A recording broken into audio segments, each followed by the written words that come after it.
President Zelenskyy jetted into the Turkish capital Ankara to show the world he was a man prepared to talk peace, if Russia's leader did the same. But as he arrived, it was clear that it would be a no-show from his nemesis. President Zelenskyy, Sky News, do you have a message for Vladimir Putin? I think this is very clear. A meeting with President Erdogan was a chance to talk next steps and increase the pressure on the Russians. How are you? Good. Consideration too on how to engage with the low-level delegation the Kremlin had sent to Turkey.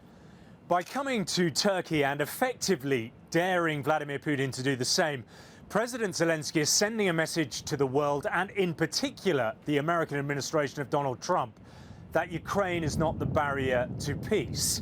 He's trying to galvanize international opinion around the view that it is Russia that is stalling the peace process. In Istanbul, amidst high security, the press waited for those talks to get underway, with Ukraine accusing Moscow of not being serious, calling the peace talks team theatrical. I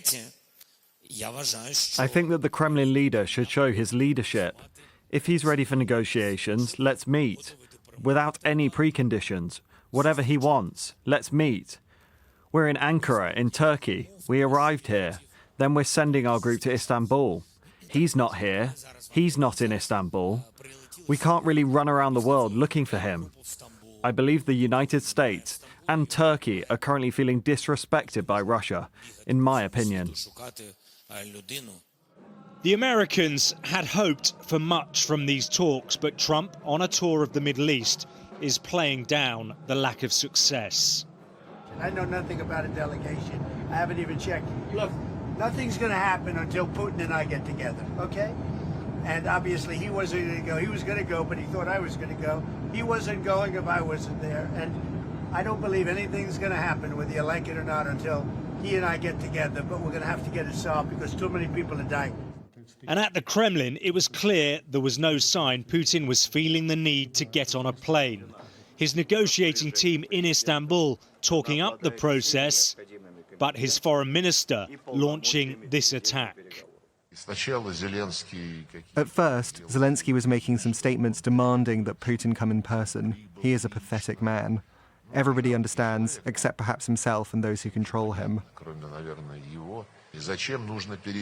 Why is a ceasefire needed? To pump Ukraine up, so it can prepare to negotiate from a position of strength. The failure of the first direct talks in 3 years to make much progress means the conflict and the killing in Ukraine continues. This the site of an attack on the city of Sumy. There is still a flicker of hope that the peace process can gain some momentum, but at the moment the war shows no sign of ending. Alex Rossi, Sky News,